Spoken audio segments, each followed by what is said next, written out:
Good evening, Confessor. Okay, I'm going to add Miss Sterling and Mr. Burnett. Okay, can you hear me, Miss Sterling? Yes, ma'am. Awesome. Good evening, good evening, good evening, everybody, and welcome to Black Talk Platform, your information location for all things having to do with the Black community.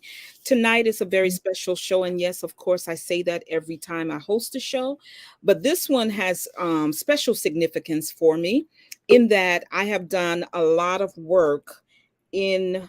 Um, let me in Mississippi, specifically in Glendora, Mississippi, with Mayor Johnny Thomas and Miss Sterling, who is the cousin of Emmett Till, may know of him or know him very well.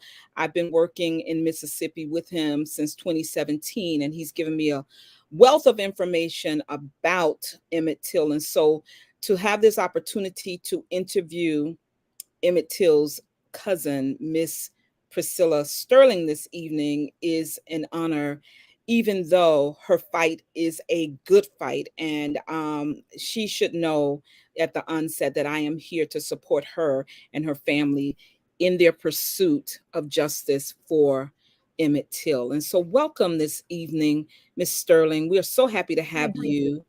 you with us today. And what you're doing and the fight that you have been waging for such a long time on behalf of your cousin and your entire family is admirable, and we just support you. And so, welcome. Tell us a little bit about yourself. What made you, out of all of the cousins, decide I'm going to lead this effort because justice truly has not been served to my family and to my cousin? Well, we have a couple cousins that are on the forefront. A couple relatives are definitely on the forefront for this fight. Um, Okay. I don't know. I know I'm Priscilla Sterling.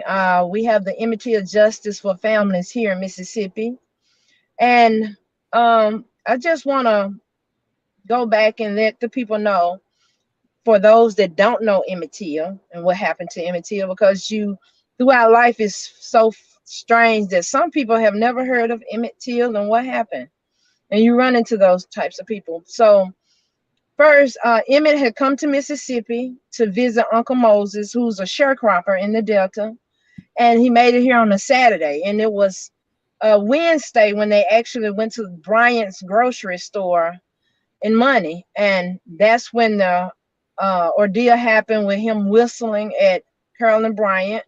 And from there, early Saturday morning, August the 28th, J.W. Milam, Roy Bryant, and Carolyn Bryant, along with a couple black guys on the back of the truck, had come and abducted Emmett that morning. Well, later in the day, Uncle Moses had gone to the sheriff department and told the sheriff that Carolyn Bryant, J.W. Milam, and Roy Bryant was there and they kidnapped Emmett.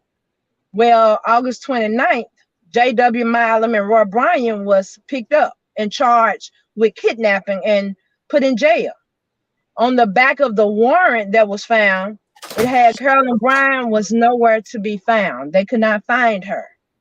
So while they sit in jail, they can't find Carolyn Bryant. They eventually let them out the next day. Well, the trial starts September the 17th. Carolyn Bryant is at the trial. Now, for somebody that is supposed to be arrested, why didn't they arrest her September the 17th? Okay. They were acquitted during that trial, that week of that trial. November, of a couple months later, J.W. and Roy Bryant goes back to court to trial for the kidnapping. Now, mind you, the trial for September the 17th that ended was for murder. The trial in November was for kidnapping. They were acquitted. And the reason why they were acquitted, you had two United States senators from Mississippi who had gone to the Department of Defense and had gotten Emmett Till's daddy files, whose name is Louis Till, and lied and said that he raped a white woman and two Italian women, brought his records of information to the trial in November of 1955, and that was why J.W. and Roy Bryant was acquitted.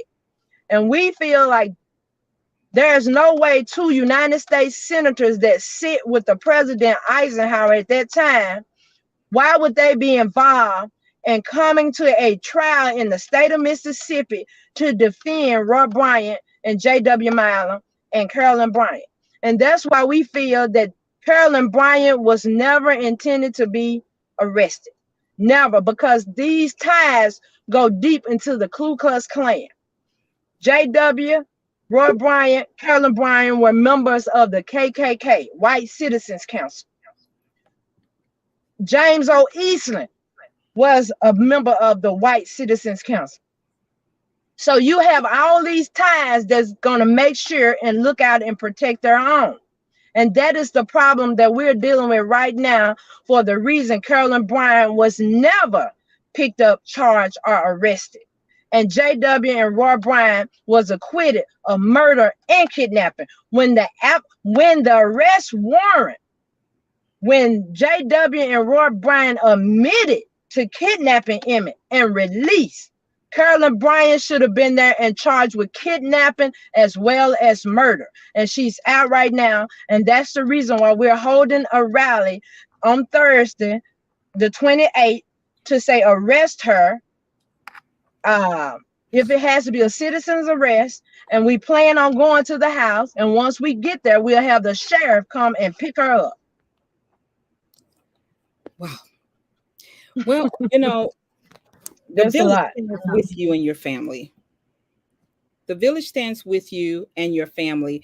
Let me pause before I go further and just check in on the Twitter space. I have a co-host over there, and I hope you're able to go ahead and share with our Twitter family over there. Thank you so much, Katie.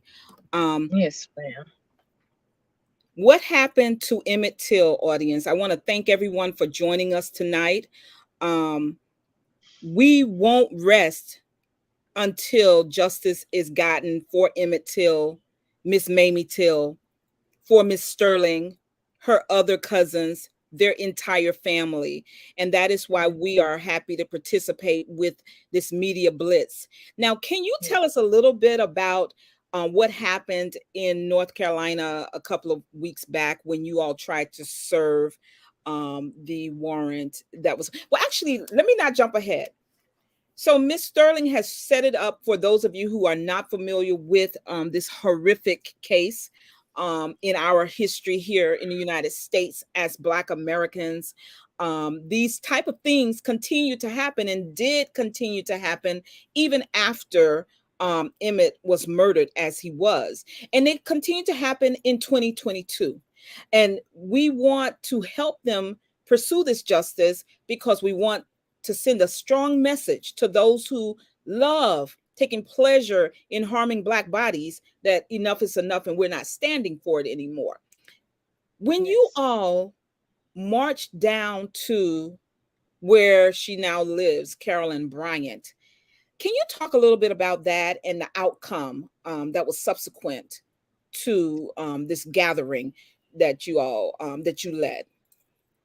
Well, the attorney Malik Shabazz and his group had led that particular march that day to go to where Carolyn Bryant, because she was receiving mail at this address, and that's how they knew that she would be there, to go and do a citizen's arrest. And what would happen was when they made it there, the intentions was to finger her out, to point her out and say, hey, look, we're calling the sheriff department, the police, you all come pick her up. We found her. So that was the intentions of going there to get her that day, was to point her out, let the people know where she lives, where she's at, and have authorities come and get her. And unfortunately, that didn't happen. We found out she's supposed to be here in Mississippi, in Greenville, Mississippi. That's interesting. That's real interesting. I still thought it was a beautiful display, letting them know that we're willing to go wherever we think she is. Yes, ma'am.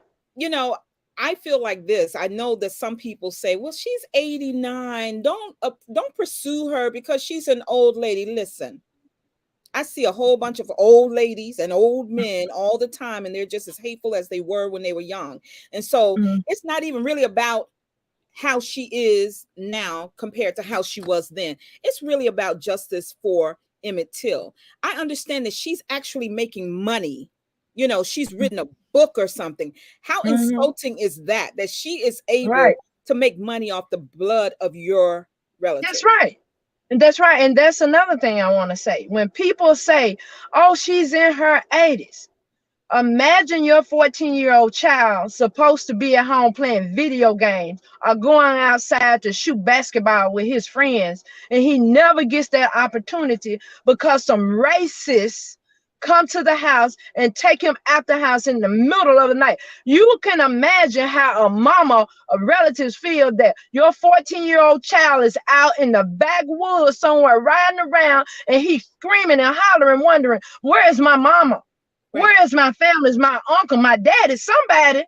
And for 3 days, you don't have no idea what your 14-year-old child is going through. But you're going to tell me about an 89 or 88-year-old woman who has lived her life with no regrets and still got that racist attitude still in her. Yeah. But yes, Carolyn Bryant should be arrested. Now, what happens if she spends 1 day in jail? We'll have to deal with that, but she needs to be arrested. We want to see the Justice Department do their job. Let her defend herself, not the state, not the federal government. Let her defend herself. Right. And then for them to turn around and write this memoir for her to make money, and she's not even the one that's doing this. It's her daughter-in-law. So really? They're looking for profit. They're looking for profit. That's what they're doing. And the memoir wasn't supposed to be released to 2036. Oh. Yes, the memoir was not supposed to be released to 2036. So all of a sudden, since the arrest warrant is found, some people want to come out and say, oh, this memoir could get her in trouble because she said she was trying to protect him, and she told them that she didn't, that wasn't him. We don't want to hear that. We don't want to hear that because that's just somebody coming along to try to get people to sympathize. That's over with. Out of 67 years, you never said nothing about protecting him and saying that he wasn't the one. That's a bunch of lies. We're not going to let them run with that narrative. They done ran with a bunch of narrative. They won't run with that one. I love it. I love your fight because sometimes we're a little too docile and we are a little too forgiving. And before anybody try to bring the Bible into it, forgiveness is for those who seek forgiveness. Jesus said that. You all don't believe me? Go and check the script. We're not just supposed to be out here forgiving people who are not repentant. Oh my goodness. Don't let me get started with the preaching business. Yes, your ma'am. spirit, your fight is what is needed in this moment. Don't allow. Yes, ma'am. It really bothers me, Miss Sterling, when someone, when a child is killed, like you were just talking about, and they love to bring out the family, to bring calm to the community. That's not our responsibility. Our responsibility is to mourn the loss. But they only do this to Black families. They only do this to Black family. It is our responsibility after we've been harmed by whomever, but it's usually law enforcement, but whoever is harming us, they expect us to keep the calm and restore peace that really doesn't exist in the first place, right? Until Blacks are repaired in this nation for the harm of slavery, there won't be any peace. And I think we need to start there. So I love your spirit, your fight. When the Attorney General said that she has no cause to arrest her, how did that make you feel, having discovered this unissued, unserved warrant? I'm glad you brought that up. When she brought that to the news to say that the case will not be reopened, it just made us go and research her and to find out she has ties to the Ku Klux Klan. They have a resort. She has a resort out in Holly Springs, Mississippi, that was called Galena Plantation. There was a slave plantation. Now come to find out, it was brought to Holly Springs from Forest, Mississippi, remodeled from Nathan Bedford Forrest, the Grand Wizard of the Ku Klux Klan. That's a resort for corporate businessmen to come to Mississippi and visit. And it's a 8,000 acres. It's a 8,000 acres land. Wow. So you have to ask yourself, when the corporate businessmen get here, they have special ceremonies and things going on. I would love to know what those special ceremonies are. Yes. Today, 2022. Do you hear me? That's crazy. So for her to get on the news to say that, oh, she's not interested in reopening this case, we know why. All this is tied into white supremacy. Absolutely. This is Mississippi. This is Mississippi. You have the hate map. And if you look at the hate map here, you see the hate organizations all throughout these 82 counties. You have to ask yourself, the lawmakers that sit here to make the decisions are racist. So their intentions is not to see justice in this case along the other lynching victims here in Mississippi. Right. It is for their own special interest. But it's a new day. And we're not going to let it ride. We're not going to fall back. We're going to go after the Justice Department. We would like Joe Biden, Justice Department, to override what Lynn Finch has said and pursue justice in this case.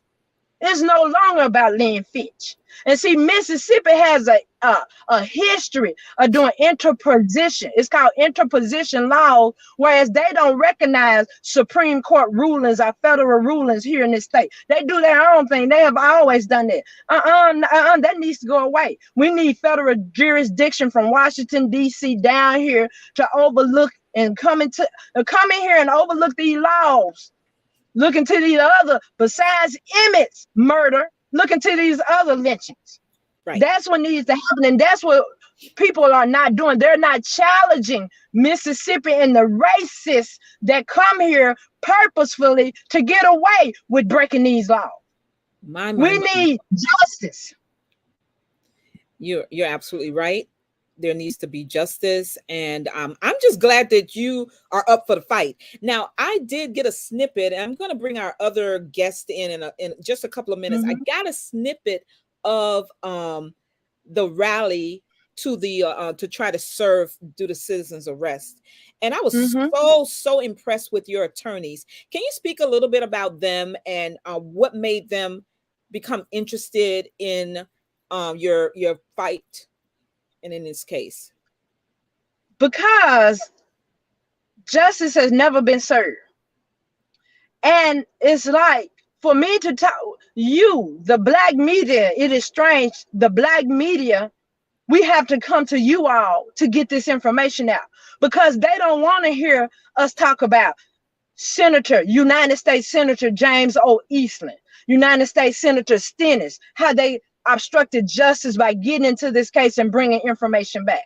So you have attorneys like Malik Shabazz and others that are not afraid to challenge this racist system versus, you have Dwayne Richardson, who is the DA that has still not served the warrant here in the state of Mississippi for her arrest.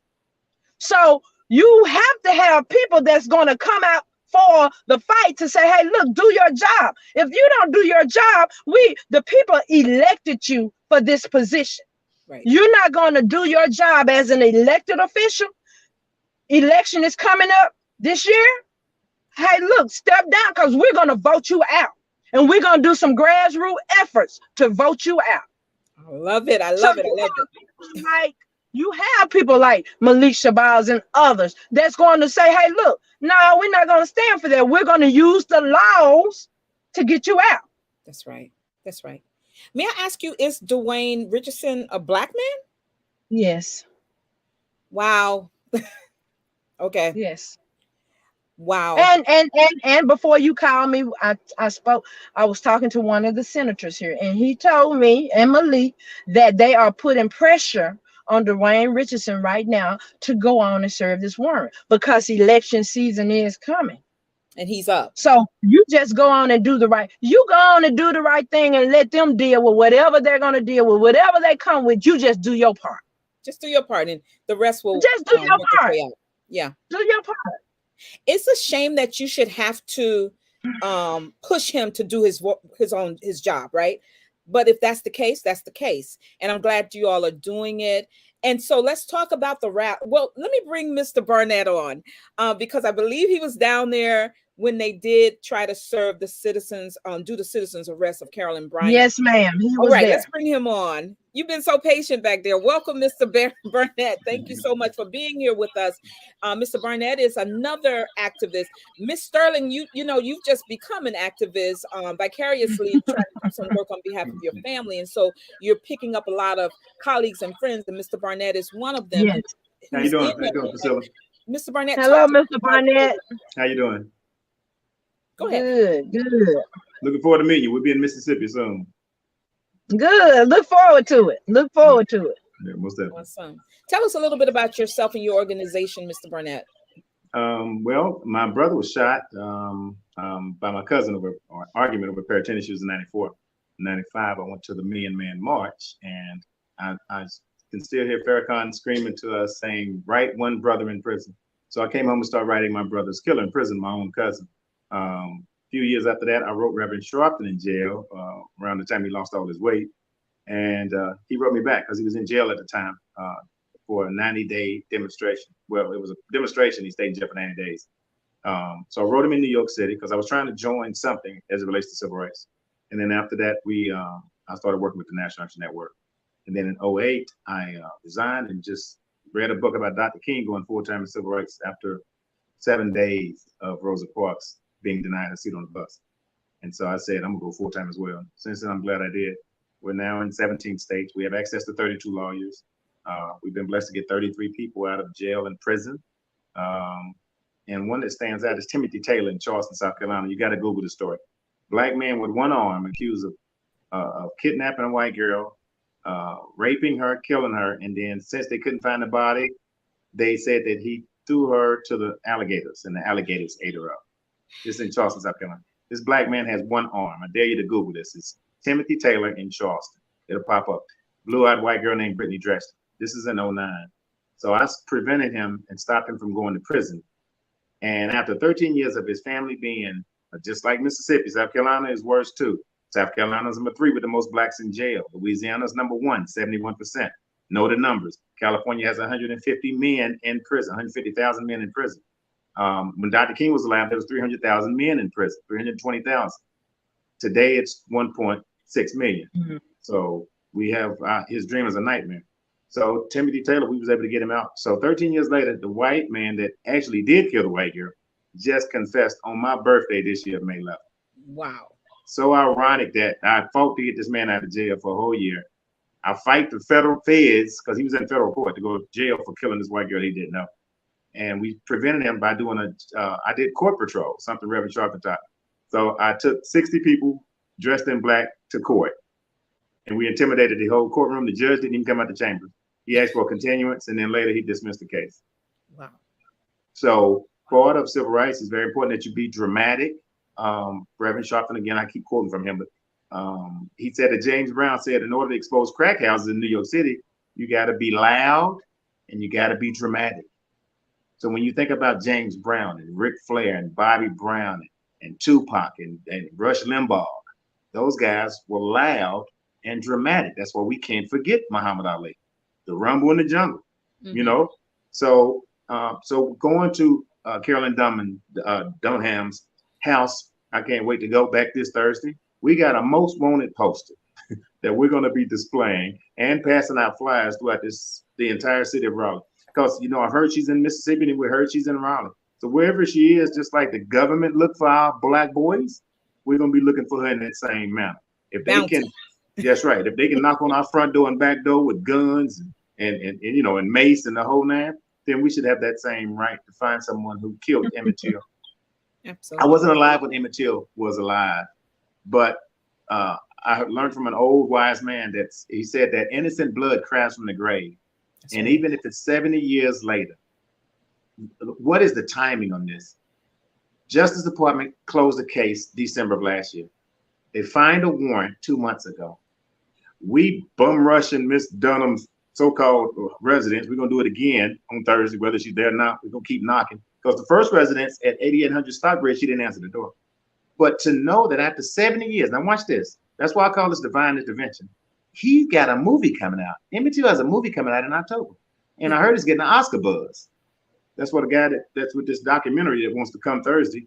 He's saying they're talking Oscar buzz. So whatever the case may be, I just think the timing is now. So it's imperative that everybody get on one accord as it relates to the NAACP. I finally got 3 pastors, Priscilla, to call me back after 2 weeks of calling after our demonstration. And now not only are they going to pray this Thursday, opening prayer, closing prayer, I told them open up their doors on the 25th so we can do a justice rally in memory of Emmett Till in Raleigh. So everybody needs to get on one accord. And I think we have to understand, I got to tell you this. In 1976, we all was Negroes. My daddy was getting chased by dogs in Clover, South Carolina, and Dr. King was getting chased by dogs. Today, we got 3 different groups of people. We got the thugs out there that don't give a damn about the police, excuse my French. We got that middle class. That's all 3 of us just trying to make sure the light bill is paid and the cell phone ain't getting cut off. And then you got those bougie blacks like Clarence Thomas and O.J. Simpson. And so Heavy D is a rapper that died, may he rest in peace. He said something I never forgot. He said, at least when we were slaves, we were closer together. Yeah. So now America has split us up. We got the thugs out there with their pants pulled down, the ones I talked to in Charlotte, and I'm not afraid to challenge. We got the middle class, and then you got that upper class. It's imperative we get all 3 of those groups back together and fight, because we are not who we are in 1978. We are not who we are in 1988. We have gone astray. You know, and it's imperative we come together. So when you hear Emmett Till, no, we wasn't alive. I was born in '69, but I can feel that pain. I can feel the passion in Priscilla's voice. And keep in mind, every movement is sparked by a woman. I'm gonna give y'all props while y'all on here. When you look at Jesus when he died, for those that go to church, the first person that seen him was Mary.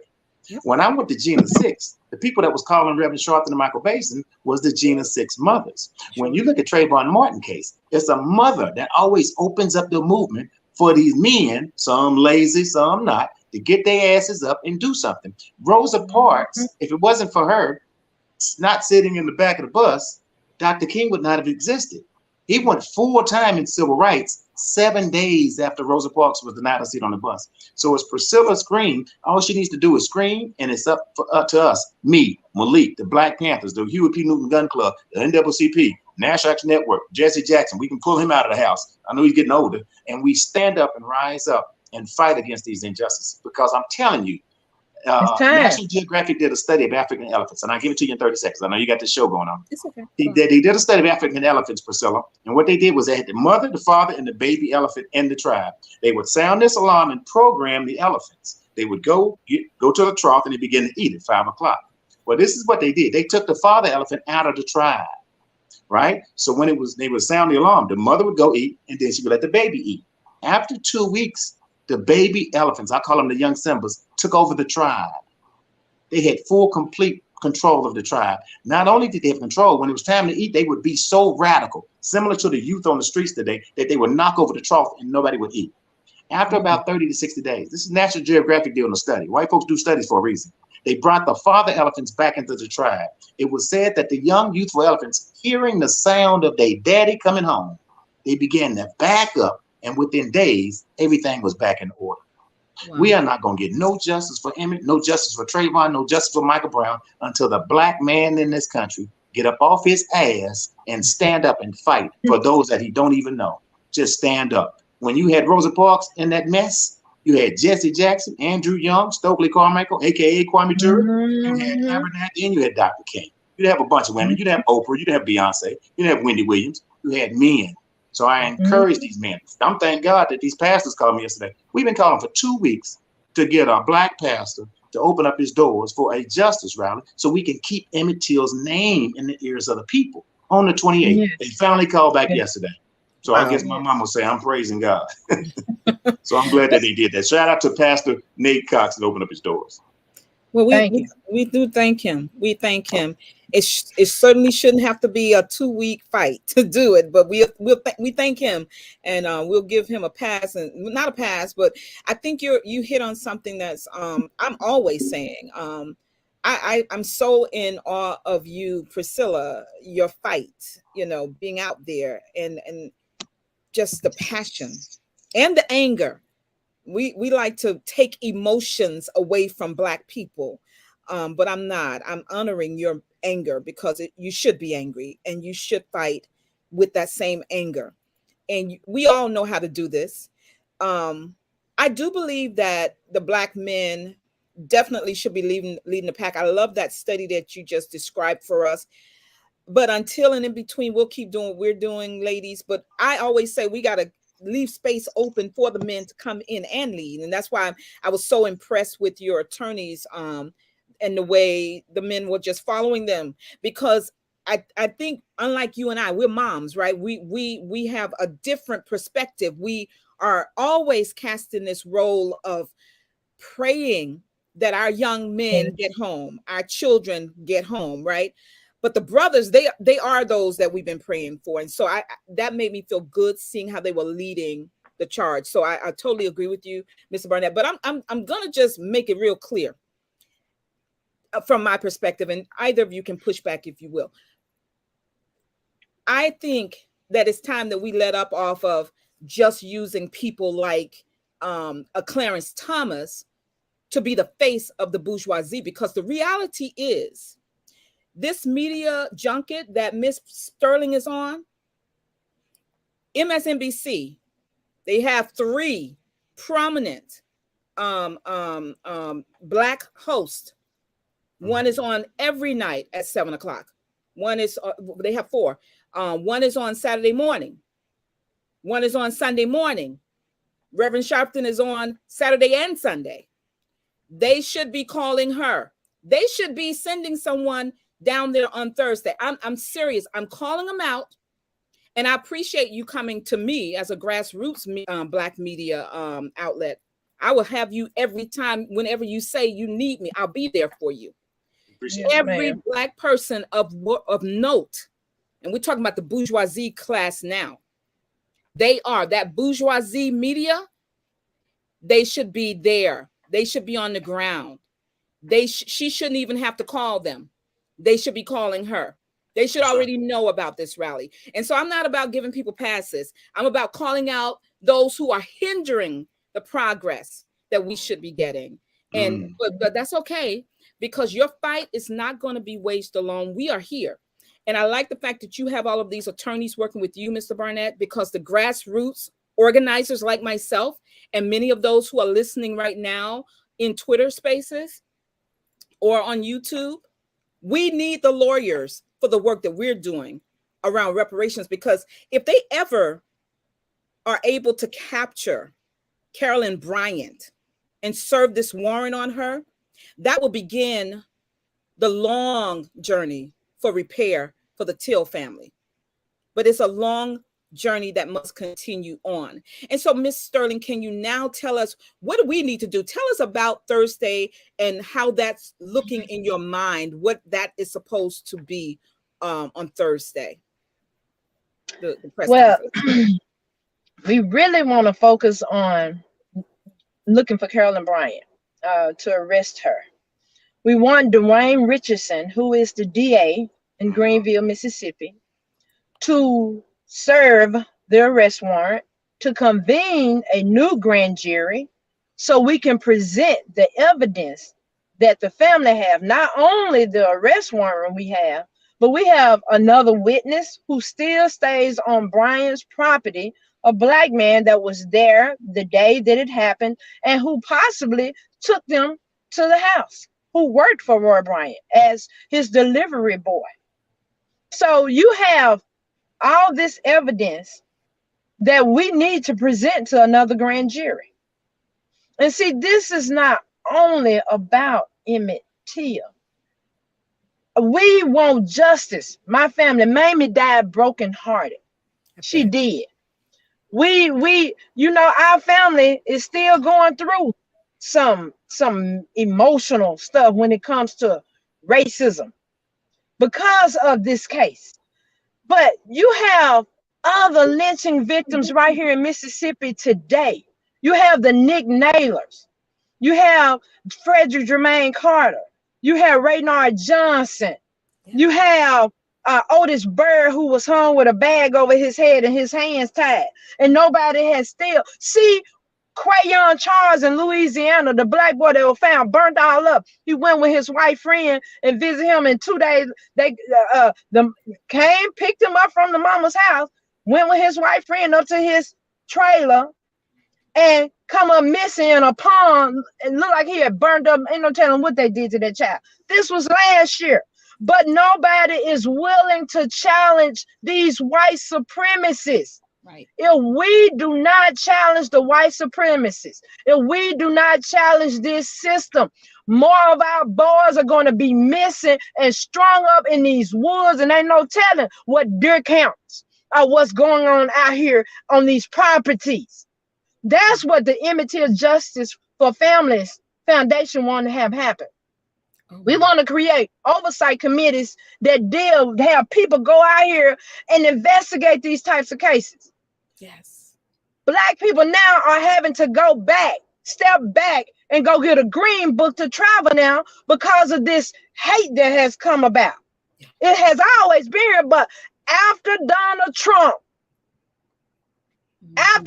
Trump gave precedence to, I can stand in the middle of Fifth Avenue and shoot some dang gone body. What you think the white supremacists did then? They went to Washington, D.C. to overthrow the government and hang Pence. But we are not challenging lynchings of today. Police shooting, you challenge it. You don't give up. You get in the street, you protest, you go to the courthouses, and you make them, hold them accountable. Right. Let transparency be in these police departments. Don't stop. And that's what we're doing. We're stopping. There is no way Nick Naylor, who died when Mamie was last here in 2003 of doing Mamie's funeral. I had to come back to Mississippi, go up to Porterville, Mississippi, to see a young man that was hung 15 feet, 11 inches in the air. Got my lawyer to oversee his case, and it was the same as if I was back in 1955, an all-white jury, and they said he committed suicide. Stop letting that go. How can a man commit suicide when his hands is inside the chain trying to get it off his neck? Jesus. And nothing has been done to the people that did this. And he was on a deer campsite hanging up in the air while these white men drive by his body going to that deer campsite here in Mississippi, but yet we're not willing to challenge the justice system for Emmett Till. No, I want everybody that can come to that rally, so we can go and see if the police, the sheriff department, and Dwayne Richardson served that arrest warrant and arrest Carolyn Bryant. Then we can move as a nation in the right direction. Absolutely. Absolutely. I mean, I just got chills listening to all the names. So everybody who's listening to us tonight, hear Miss Sterling. And she said this is not only about Emmett Till. And then she commenced to give a litany of names of other Black men who have been hung, who have been burned right here. 2021. This is not even the 40s, not the 50s. This is 2021 she's talking about. And, you know, a lot of us are doing a genealogical study, just trying to find, you know, our ancestors, right?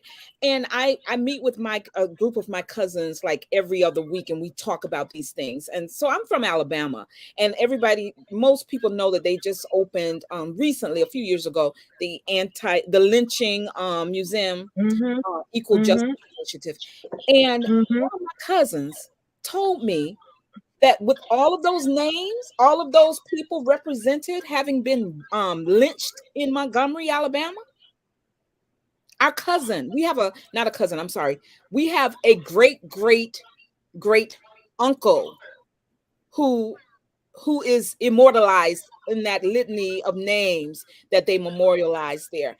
And I didn't need to have that realization to care about the names of people you just called. But it certainly gave me more fight, right? It gave me more fight to say, I'm not going to stop pursuing justice. This is not an easy road. The three of us know that, right? And we get Yes. weary sometimes. But I'm telling you, Miss Sterling, you have given me a renewed sense of fight. And there's Yes, so ma'am. many areas that we have to continue to fight for. And I heard you, Mr. Barnett, talking about the racism in these three states, these four states. You said Louisiana, South Carolina, North Carolina, and of course, we're talking about Mississippi here. Alabama is also still crazy, you know, and it's not just the southern states, though. It's not just the southern states. And I hope the audience understands that it's just happening more because they have been able to get away with it for such a long time. And that's what you're talking about, Ms. Sterling. You want to see an input to this. And I hope Yes. that Mr. Richardson is listening as you go from site to site, media source to media source, singing the same song. Get up off your behind. This is an election year. You're a couple of months away Mhm. from an election where you really may lose your seat. But before we get there, do your job. This was on every major news outlet when you all found this unissued warrant. Your foundation found it, members of your foundation found it. Can you tell us a little bit more about how it was discovered? Well, my cousin Deborah Watts, who's over the Emmett Till Legacy Foundation, had come here on June the 21st.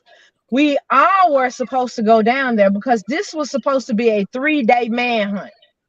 Wow. So I didn't go. I couldn't go. I told them I'm a teacher, so I have summer school. And they were like, okay, we're going to the courthouse this morning and this, that, and other, because they come from out of town. They snuck into town because this is how my family on the outside of Mississippi view Mississippi. They don't want anybody to know what's going on because I have had to call the police. I've been stalked, threatened, harassed for over the past 3 to 4 years. I've got police reports. I have civil rights complaint case numbers. No one. I have met with the FBI on the outside of the FBI building, and no one has gotten in contact with me. No one has told me who is doing this or whatever have you. But I know it's white supremacy because they're all white. The reports have been all white men in red trucks with baseball hats. So I know who they are. White supremacy, trying to scare me or whatever have you. But I don't take that lightly. But what I'm saying to you, we have a problem. My family, the day that they had come here to spend 3 days here, snuck into Mississippi for fear of them finding out what they were here to do. Mm-hmm. It Wow. was Deborah Wise of the Legacy Foundation, Kipo Shump, and a team of people. So when they got here, it took them an hour and a half to find their warrant. Wow. It was supposed to be a 3-day, and it was emotional because when they called and told the family, it was very emotional. Deborah broke down and cried. She ran out because she just couldn't believe that all the time we have been asking, and we just met with the Justice Department March 8th to reopen the case and serve the arrest warrant that we knew from past, from documentation, from being in the family of knowing what the Department of Justice have said. The arrest warrant, there was always an arrest warrant. Wow. So we have always pushed the arrest warrant Mm-hmm. until now we have it in our hand. We have Miss Carolyn Bryant part of the arrest warrant. It's not like somebody said something, you making it up. She is there as Miss Roy Bryant, who was supposed to be picked up August 29th, 1955, whereas the sheriff wrote on the back of that arrest warrant, she's nowhere to be found.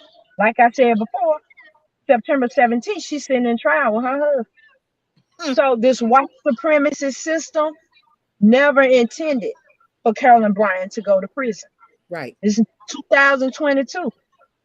The family members here, along with all these organizations, we demand that the Justice Department do their job. Law enforcement do their job. That's how we act. Let her defend herself her day in court. That's Not right. the state, not the federal. Let her defend herself. Right. Right. Oh my goodness. Let's give a shout out again to Keith Beauchamp. You just mentioned the movie earlier, Mr. Barnett. I tell you, I let me tell you how I met or came to know about Keith Beauchamp. He was on he was getting ready to do his show, I think, on Investigation Discovery. And Yes. he was on Joe Madison, the Black Eagles radio show. And I just got so into your cousin's story because of that young man's passion, and that was years Passion. ago. And I'm so happy Yes, you all are happy with the movie that he has yes, been ma'am. fighting so long to bring to life for your family. He loved your aunt, of course, Miss Mamie Till, and he's just been a big champion for your family. Can you talk a little bit about him and what you really think about the movie? Well, Mamie is who he reached out to me because Mamie told him to reach out to me because she wanted me to continue this on.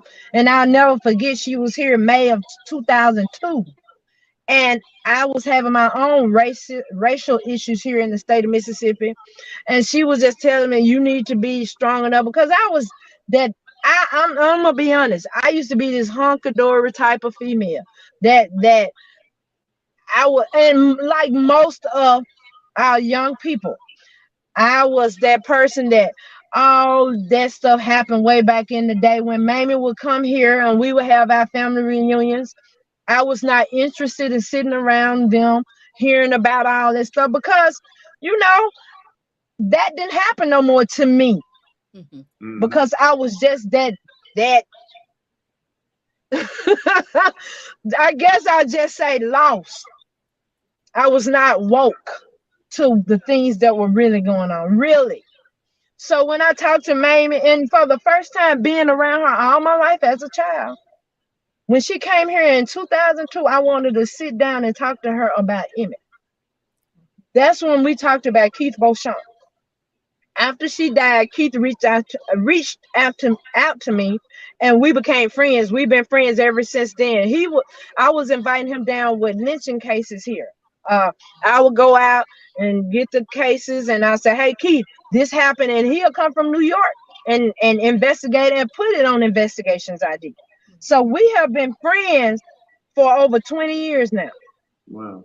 Wow. So when the movie they came here 2 months ago, MGM and Keith, Mhm. to show the family the movie before they premiered, to see what we thought about it. Did we have any reservations? So we actually saw the entire movie. Wow. And it's about Mamie. It's about Mamie, how she felt and what happened after she found out that Emmett was taken and murdered. So you would definitely you all need to see it. Well, we You can't need wait. to see it. We can't wait. And I'm so glad you said, something within you said, this is the year I need to sit with Mamie and hear, Yes. and Yes. look at you now. She knew, and she saw what you couldn't see in yourself. Yeah. But look at you And now. you're right, because I looked at her and say, no, I'm not ready. I was not ready for it. I didn't call. I didn't plan this. I didn't plan to be right here. I did not. I know it's all God's doing. I know Yeah. it's all God's doing. And I believe that as well. That's why I think people are put on this earth for a reason. Michael Jackson Yes. was here for a reason. Be it Man in the Yes. Mirror. Prince was here for a reason. Dr. King was here for a reason. Malcolm X was here for a reason. Stokely Carmichael was here for a reason. So I think that once people find out exactly why they're here, then they understand the purpose of what they need to do. And I think And I I, didn't. I read a story once, I get some information once, that 73 or 76% of people in this country hate their job. And every day I wake up waiting on another phone call to go to another city. I got Missouri next week. So I literally tell everybody every day on Facebook, they think I'm crazy. People going to Bank of America, they're going to Bojangles, they're going to Walmart. I'm like, I love my job because there's no better feeling you can get than getting someone out of jail. Or Yeah. I'm telling a young cat, yo, man, ask for a deferred prosecution, or ask for a failure to ask for a continuance so I can get you another lawyer in place. And then that lawyer's going to tell you exactly what to do. Johnny Cochran himself said, a good lawyer knows the law, but a great lawyer knows the judge's cell number. That's something to think about. And so, and I was able to meet Johnny Cochran before he passed away. And you were talking about the lawyers earlier, not to skip over Priscilla's comment, but he was saying some of these cities are so racist, Priscilla. The only thing we can do is just sue the hell out of them. We had a black man here in Charlotte about 8 years ago that started a whole riot. We busted every window downtown Charlotte at the hotel, Michael Jordan's shoe shop, because they had shot this man who apparently was picking up his daughter from school. So when you look at the numbers, I mean, we can't overlook the numbers and the amount of money that's been spent. Over $300 million has been spent in the last 2 to 3 years for the souls of black folks. Freddie Gray, 6.3 million. Eric Garner, 5.9. Jonathan Farrell in Charlotte, 2.5. I helped the family win that lawsuit here in Charlotte. He was shot 10 times in the chest for knocking on a white woman's door after he wrecked his car. Jonathan Farrell, he was from Tallahassee, Florida. What else? $27 million, George Floyd. So when you look at the last 2 or 3 years, it's been $300 million, not counting the little small civil suits. Trayvon won $1 million. Michael Brown won $1 million in a civil suit. Benjamin Crump has been winning lawsuits back to back. So you're looking at, they're cutting checks for the souls of black folks when all they got to do is just act right. So when we get to heaven, if people believe in heaven, there ain't gonna be too many white people up there.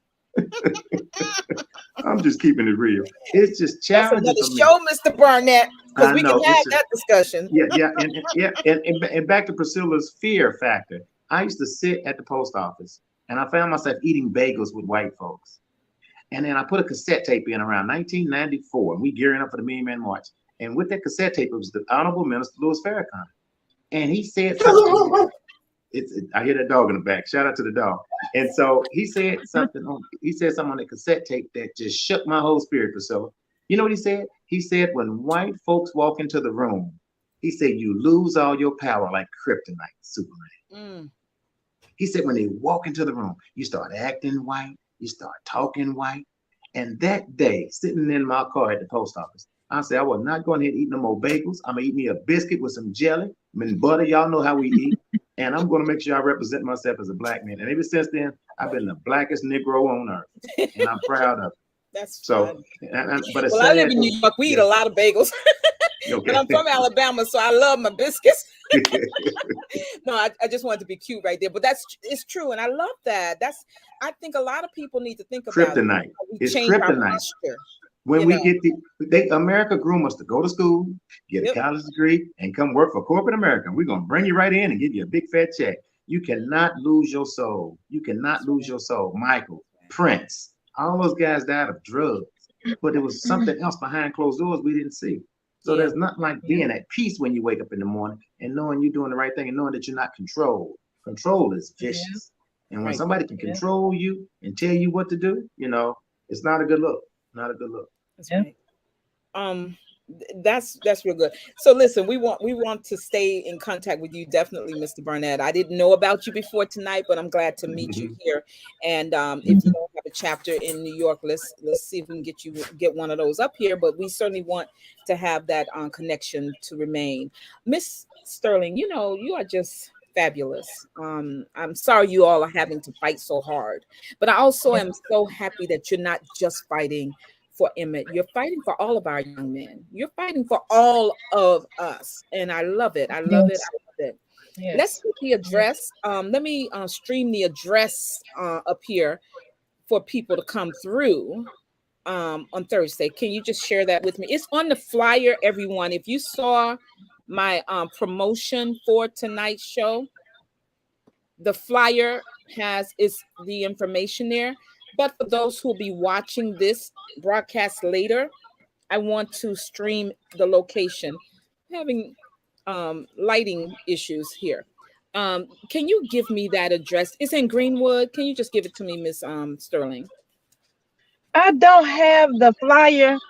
Okay. Mr. Barnett, do you have the flyer? Because normally we can just pull it up. But hold on. Let me see if I can get it too. Let me see if I can pull it up. Audience, stay put. I'm going to try to stream this because it's important that we go out there and support them on Thursday.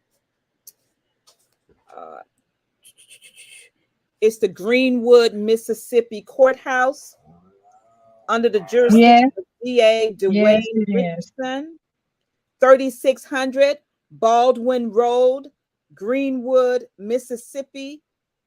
Zip code is 38930. You can text 202-699-1046.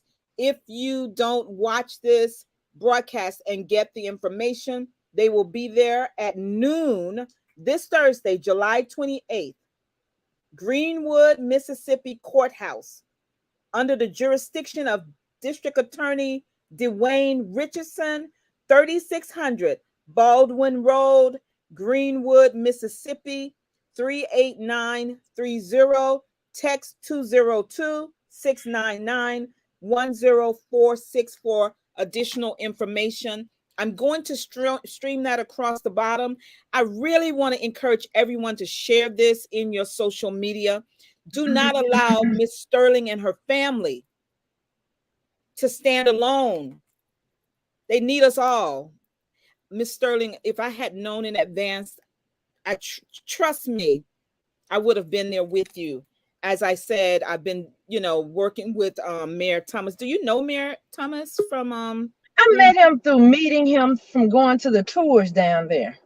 Oh, yes, ma'am. He has a very interesting story. His book, he might his be daddy. The daddy story. Mm-hmm. Yes. Mm-hmm. Oh my goodness. He told my children and I that story, and my mind was blown. It's a story that most people don't know, but I know he shared it with Keith as well. Yes. I am so sorry, everybody. I should have had this done already. Miss Sterling is going to have to leave us very soon, but I want to get this in here. 3600 Baldwin Road. Is that lady still the mayor in Greenwood? I think so. I'm not sure.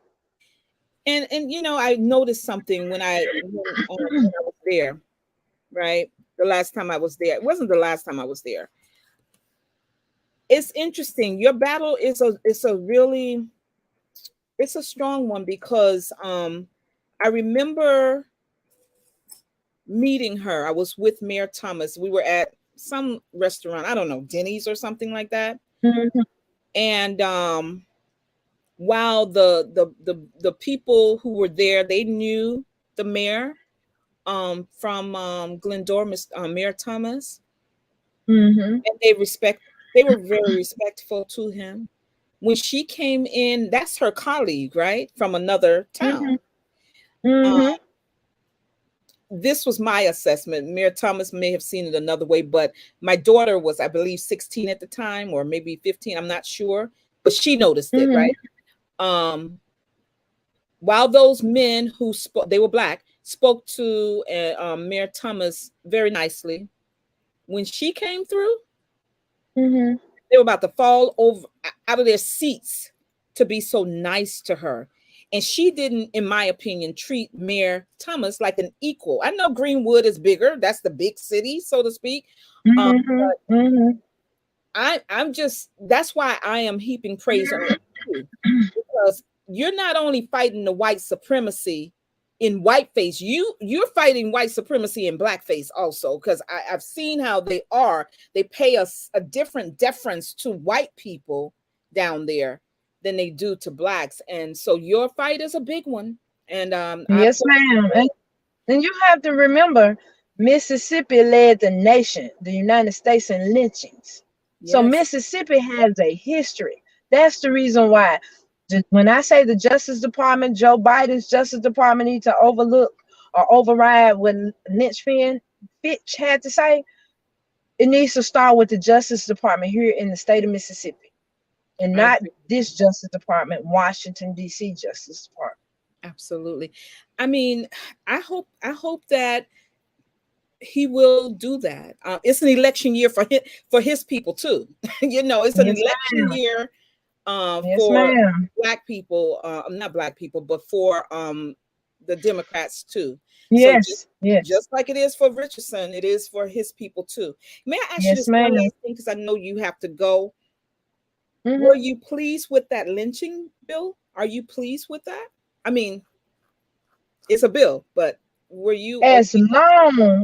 long as they prosecute the perpetrators, Mhm. as long as they really go out and do the job. Right. Because the anti-lynching bill has always been in existence Right. since Dyer Yeah. back in 1896. You know what I'm saying? It started back then. But it didn't stop Just the them. perpetrators never really was prosecuted and fined. Right. So what I want to see what the Justice Department is going to, how they're going to treat lynching victims, perpetrators of lynching victims today. Right. I want to see if the bill is really going to be enforced. Yeah. Well, I guess we'll have to see, because it is still happening, and they will be Yes, reported. ma'am. But like you said, they're always quick to call them suicides, and we have to stop that too. We have to stop allowing it. Um, That's right. I don't know if you want to come. Yeah, let's come. Let's bring you back in, because again, Mr. Barnett, you talk about the lawyers. We're gonna have to help these families when there are these suspicious deaths. With these autopsies, if a family can't pay for it, that's going to be a problem for them. And so we We have to just had, go on, go on. oh, sorry for cutting you out. We just had a young man, Willie Jones Jr., who was hung February 8th, 2019. And the girl had just picked him up from his house. He had a baby by a white girl, and she picked him up with the baby and took him to her house. And 45 minutes later, he was hung in her front yard in a tree. So my thing is this: the sheriff got there immediately when the parents were on their way, said that he did the investigation and it was a suicide. And he was not going to let anybody say anything any different, and was going to write it up as a report. My question is, you don't have the homicidal investigative skills to determine that that was a suicide. So why would the sheriff office or law enforcement allow for them to let him get away with saying that it was a suicide?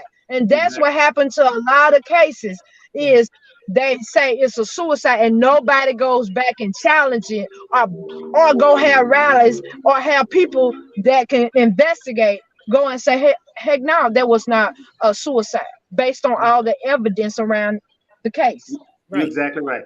Three things I got to put these points out here.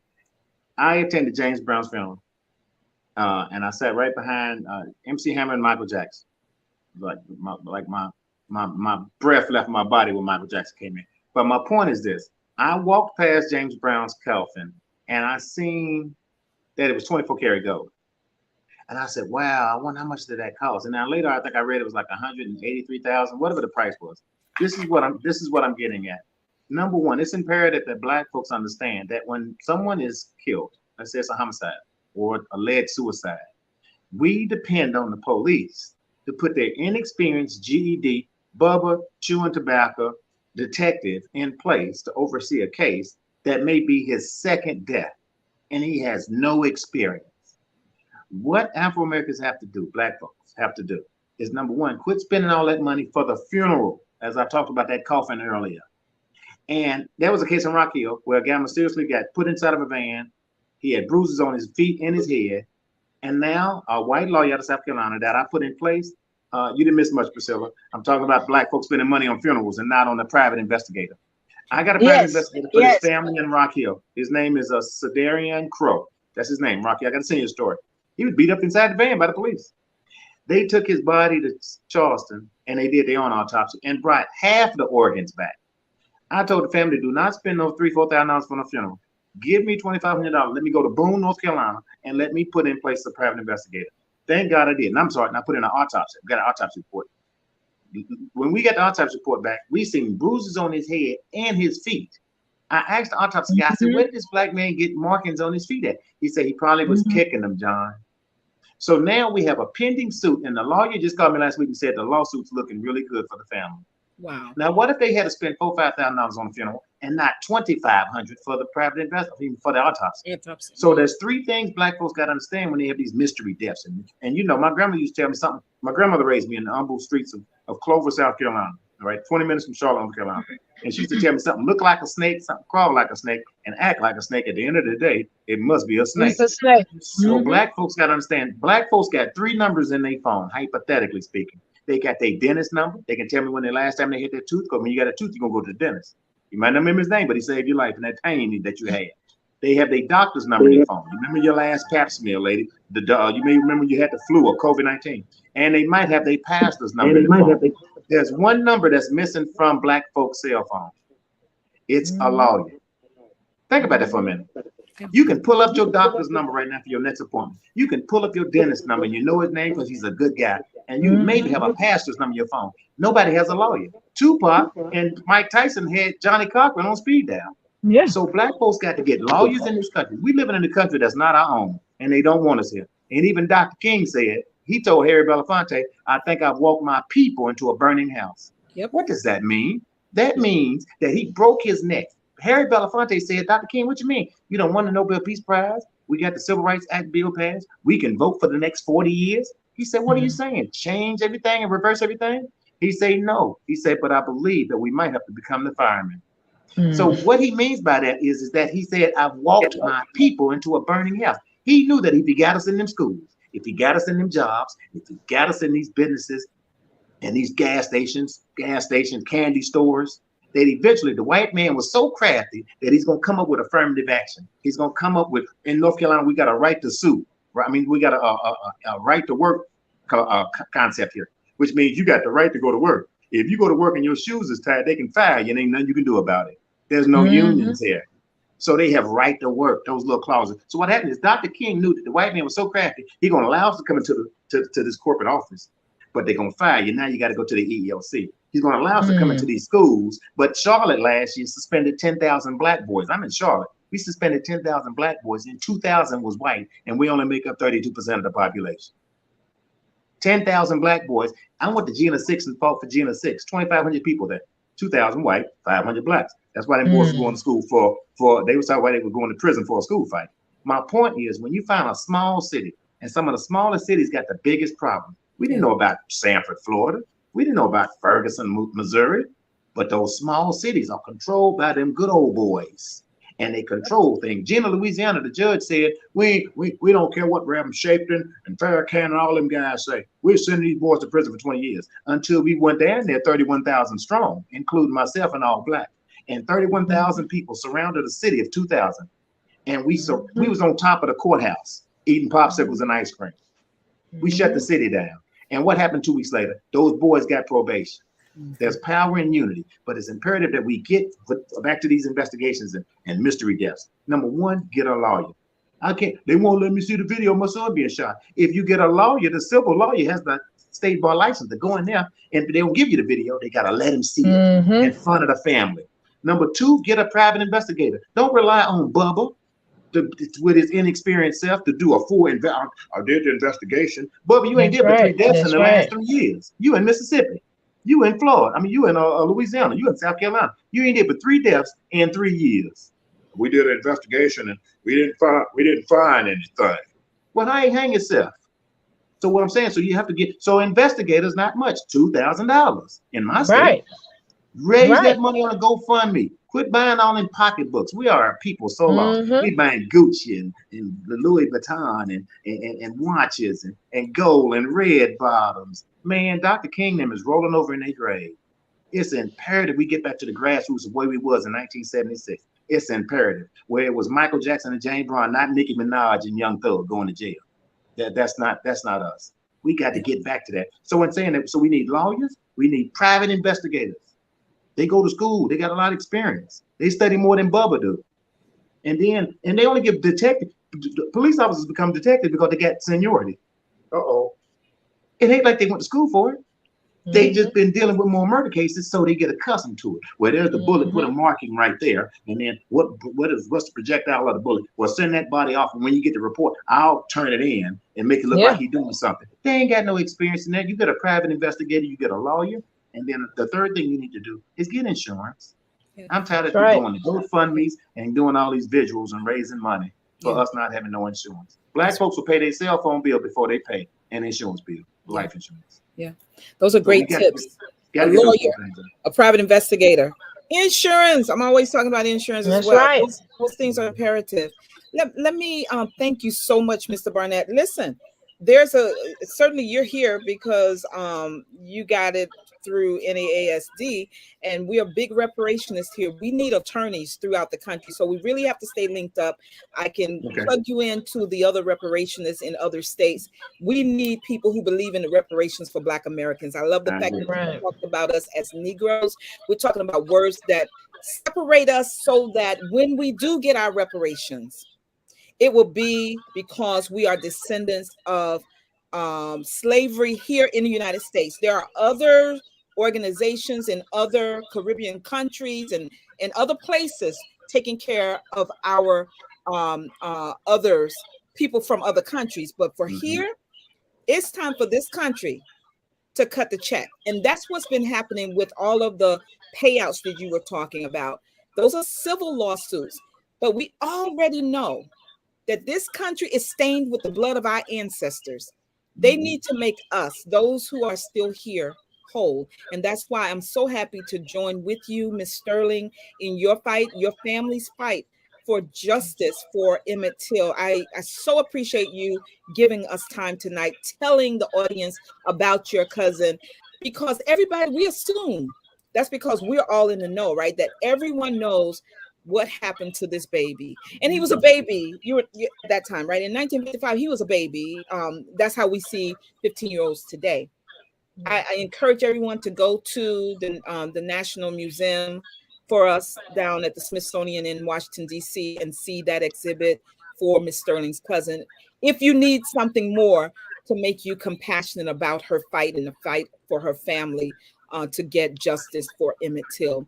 Again, she is holding a press conference. They are hopeful that the district attorney in Greenwood, Mississippi, Mr. Dwayne Richardson, will do his job and serve the arrest warrant on Carolyn Bryant, who is Yes. responsible for the murder of Emmett Till. It will be held at noon at the Greenwood, Mississippi courthouse, located at 3600 Baldwin Road in Greenwood, Mississippi, 38930 for your navigational needs. There And, was a and and we're in unity with them. We're going to be staging ours as well, letting them know about this hunt for Miss Dunham. And so we're going to be in Raleigh, North Carolina, in front of the North Carolina Legislative Building. The police called me today and asked me if I needed their help. I said, no, we good. We exercising the First Amendment. Okay. And you also mentioned the church. You want to mention the church again, Mr. Burnett? Yes, it's Grace Amy Zion Memorial, and we'll give you more information about that because that's going to be next month. We wanted to make sure we do something around the death day. It's the death of Emmett Till that sparked this nationwide movement. So that's going to be on the 27th and the 28th of August. So I heard, and I'm going to let you go. You're going to get the last word, Miss Sterling. You're going to get the last word. Please, if you see that she's speaking anyplace else, tune in. She is going to be speaking between now and Thursday in other media spaces. But I thought I heard you mention August 29th. Well, you've mentioned August 29th so much, you already know, Mr. Barnett, that's Michael Jackson's birthday. But you mentioned August 29th. Is that the date that the original warrant was set? Is that what you said, Ms. Sterling? Who said something? Yes. August 29th was the date that Roy Bryant and J.W. Milam and Carolyn Bryant, who didn't get arrested, was supposed to be arrested. Yes, Wow. ma'am. So Okay. August the 28th of this year, we're going to have a national rally here in the state of Mississippi, Okay. demanding that the Justice Department, law enforcement do their job as far as arresting her. Awesome. So I'm inviting you back if you want to come back ahead of the 28th to talk about it again, to get some more eyes on it. And I think we should be calling our legislators too. I don't care who they are, black, white, indifferent. Call them, put pressure on them to get to the United States Justice Department, to push them to do their job as well. Yes. If that doesn't happen on Thursday, we thank you so much. Let's hear the last words from you, Ms. Sterling. Thank you so much, Mr. Barnett, for being here. Let's stay in touch. I'm going to give you the last word, Ms. Sterling. I just want to say, forgive me, I'm dry. I was picking my son up, so I'm in the car. So if you all noticed that the phone was going from side to side, I was trying to get it focused. But I just want to say, people, keep the faith, and you gotta challenge the system. You cannot just let the system say, okay, oh, it happened like this and that's what it is. No, there's always more to the story, always. So challenge it. Do not give up. Do not stop. Continue the fight. Keep going. That's what our family is doing, and this is what we've done since Mamie, before Mamie died in 2002. We will continue this fight for her, as well as for the other mothers and families that are going through the exact same thing our family is going through. So while the perpetrators of the young men and women are still alive, let's go after them too. Amen. That's what I want to do. Let's go after them too. Amen. So I don't keep know the if you fight. I don't know if you saw the message from one of the viewers earlier. She wants you to be careful and protect yourself, stay safe, because we heard you speak about the danger that has been directed at you because of your fight, and we just want you to be protected. And we thank you so much for putting yourself out there on behalf not only of Emmett, as you said before and just now, but also on behalf of all of our young people and all of our men and ourselves. Even as women, they don't mind hanging us either, lynching us either. So I thank you so much. I pray that it goes very well on Thursday, and that this man will do his job. We invite you back anytime, not just the week of the 28th of August. Anytime you want to come back to Black Talk platform, you have an open invitation. Thank you so much, and thank you, audience, for being here. We'll see you again soon. God bless you all. Take care. Let me see you after. Don't hang up. Don't hang up. God bless everybody. See you next time. Wait 1 minute.